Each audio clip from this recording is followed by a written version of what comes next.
चलो बिना time waste करे अब चालू करते हैं। पहले मैं इसका प्रोसेस बता देता हूँ, फिर हम इसके प्रोज एंड कॉन डिस्कस करेंगे। ये प्रोसेस आपको तब करना है जब आपने पूरी सेटिंग कर लिया, रेंडर सेटिंग, आउटपुट सेटिंग, और सिर्फ कंट्रोल F12 दबा के इसको रेंडर करना है। एक और चीज़ जो एरर्स आते हैं, कॉमन रहते हैं, जो कॉमन मिस्टेक्स के कारण हो जाते हैं, उसको हम एड्रेस करेंगे। सबसे पहले आपको फाइल में जाना है, एक्सटर्नल डाटा, पैक रिसोर्सेज। ये सारे जितने भी टेक्सचर फाइल्स है वो ब्लेंडर के अंदर इंपोर्ट कर देगा। फिर उसके बाद एक्सटर्नल डाटा, अनपैक रिसोर्सेज। अब ये क्या करेगा, आपकी सारी टेक्सचर फाइल्स को और HDRIs को एक फोल्डर में डाल देगा, जिस फोल्डर में आपकी ब्लेंडर फाइल होगी। अब आपको अपनी टेक्सचर फोल्डर और ब्लेंडर फाइल को सिलेक्ट करके कंप्रेस टू जिप मार देना है। याद रहे, WinRAR का यूज़ नहीं करना है, विंडोज़ का कंप्रेशन टूल यूज़ करना है। एक चीज़ और ध्यान रखनी है कि जो आपका अनकम्प्रेस्ड टेक्सचर वाला फोल्डर और ब्लेंडर फाइल हो वो 2 GB के अंडर होना चाहिए। अब जो आपकी जिप फाइल है उसको ड्रैग एंड ड्रॉप करके शीपिट में डालना है। अब जब तक ये अपलोड हो रहा है मैं आपको समझा देता हूँ कि ये वर्क कैसे करता है। जस्ट बिकॉज ये फ्री है इसका मतलब ये नहीं कि आपको बदले में कुछ नहीं दे रहा है।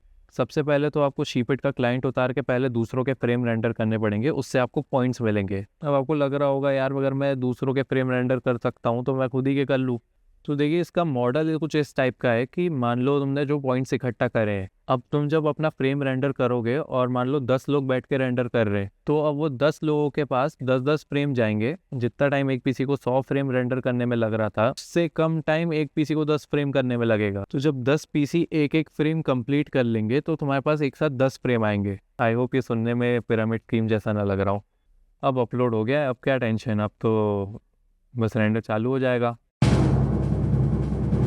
नहीं, ये वाला जो एरर है इसका सिंपल सा सॉल्यूशन है। जब आप अगर ब्लेंडर किट जैसा एड ऑन यूज़ करते हो तो उसमें जो आप थंबनेल्स रहते हैं जिसमें आपके मॉडल्स वगैरह दिखते हैं वो ब्लेंडर के अंदर इंपोर्ट करता है, और जब हमने अनपैक किया था वो उस टेक्सचर फाइल में चला जाता है और उसके कुछ नेमिंग वगैरह कुछ उसके गड़बड़ रहती है तो वो सपोर्ट नहीं करता। तो उनको आप डिलीट कर दो, थंबनेल है उससे कोई फ़र्क नहीं पड़ेगा। अब ये जो एरर आया है इसका कारण ये है कि जो हमारा ब्लेंडर फाइल थी उसमें जो कंपोजिटर नोड था उसमें एक फाइल आउटपुट का नोड लगा हुआ था।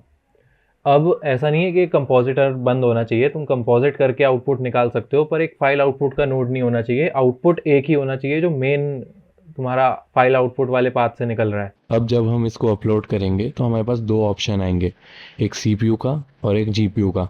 अब अपनी सहूलियत के हिसाब से दोनों में से यूज़ कर सकते हैं। GPU में क्यू टाइम थोड़ा ज़्यादा हो सकता है, CPU में कम रहेगा। यहाँ पे आपको नीचे मिल जाएगा कि आपका फ्रेम रेंज कि किस फ्रेम से किस फ्रेम तक रेंडर करना है। उसके बाद तुमको सीधे एड दिस ब्लेंड दबा देना है। अब ये हो गया है, पर इसको 3 घंटे 50 मिनट का टाइम लगा है, और टू बी ऑनेस्ट मेरे खुद के पीसी में करता तो ये जल्दी हो जाता। पर इसको एक एक्सटर्नल ऑप्शन की तरह यूज़ कर सकते हैं। बिल्कुल अर्जेंट काम इसमें कोई रेंडर नहीं कर सकते। हो सकता है 15 मिनट में भी हो जाए, और हो सकता है कि इसको टाइम अच्छा खासा टाइम 6 घंटे भी लग जाए। अब ये ग्रीन वाला डाउनलोड बटन दबा के अपने पीसी में सेव कर सकते हो। ये जिप फाइल आएगी जिसको एक्सट्रैक्ट करना पड़ेगा और उसके अंदर अपना इमेज सीक्वेंस रहेगा। शीपिट एक अच्छी चीज़ है रेंडर करने के लिए, पर उस पर डिपेंड नहीं किया जा सकता कि मुझे अगर अर्जेंट रेंडर चाहिए तो अब वो मेरे ऊपर नहीं है। हो सकता है उस समय हो भी जाए, हो सकता है ना हो। कुछ चीज़ें हैं जैसे आपको EXR सीक्वेंस में कंप्रेशन यूज़ करना पड़ेगा, DWA या DWAB, और मैक्सिमम 8 रेंडर पासेस निकाल सकते हैं एक बार में। 2 GB की फाइल लिमिट होनी चाहिए। एक साथ 2 प्रोजेक्ट ही डाल सकते हैं, उससे ज़्यादा नहीं डाल सकते।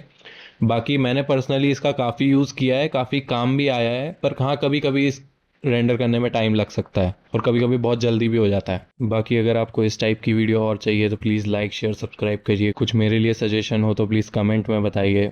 बाकी स्टे ट्यून्ड, ट्राई करूँगा जल्दी डालने का। Thank you.